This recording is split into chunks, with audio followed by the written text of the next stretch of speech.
మతిస్థిమితం కోల్పోయి కేటీఆర్ మాట్లాడుతున్నారన్నారు ఎమ్మెల్సీ బల్మూరి వెంకట్. ప్రజలపై నిజంగా చిత్తశుద్ధి ఉంటే కవిత ఆరోపణలకు ముందు సమాధానం చెప్పాలన్నారు.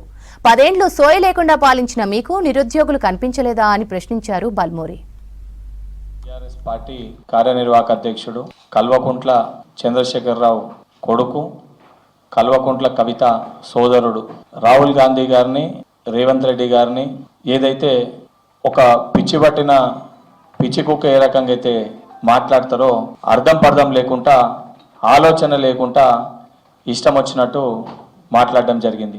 కేటీఆర్ గారు కేటీఆర్ గారి ప్రవర్తన చూస్తే ఒకవైపు తిట్టాలనిపిస్తుంది, మరొక వైపు అయ్యో పాపమని అనిపిస్తుంది. అంటే ఒక మంత్రిగా పనిచేసి రేపో మాపో వాళ్ళ నాయన కుర్చీలో కూర్చుంటా అని ఆశపడ్డ వ్యక్తి, ఆయనకి తాకుతున్న దెబ్బలతోటి సొంత తండ్రే నువ్వు శాతగానవి, నీతో శాతనైతే లేదు పార్టీని నడుపుడు అని చెప్పి ఒకవైపు తండ్రి, మరొక వైపు ఈయనని ఎట్లా ప్రతిరోజు డిఫేమ్ చేసి ఖతం చేయాలని చెప్పి ఒకవైపు బావ, తోడుగా ఉంటది అని చెప్పి భావించిన తోడబుట్టు చెల్లె అడ్డగోలుగా రాక్షసుడు, దయ్యము, అసలు వీని వల్లనే ఈ పరిస్థితి పట్టిందని చెప్పి అడ్డగోలుగా ఇష్టం వచ్చినట్టు ఆరోపణలు చేస్తుంటే దాన్ని జీర్ణించుకోలేక, తట్టుకోలేక, సమాధానం చెప్పలేక, కుంగిపోతూ ఇంటికి పోయి ఎవరితో మాట్లాడాలో అర్థం కాక, బయటికి వచ్చి ఆ ఫ్రస్ట్రేషన్ని, కోపాన్ని ఎవరిపైన తీయనో అర్థం కాక, తీసుకోకూడని పదార్థాలు తీసుకొని మతిస్థిమితం కోల్పోయి ఏది పడితే అది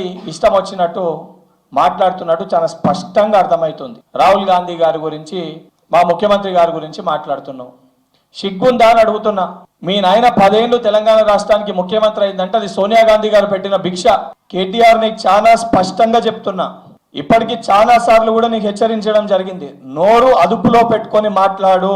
నోరు అదుపులో పెట్టుకోకుండా ఇష్టం వచ్చినట్టు మాట్లాడితే నువ్వు ఏందిరా అంటే ఏంది బేయాల్సి వస్తుంది.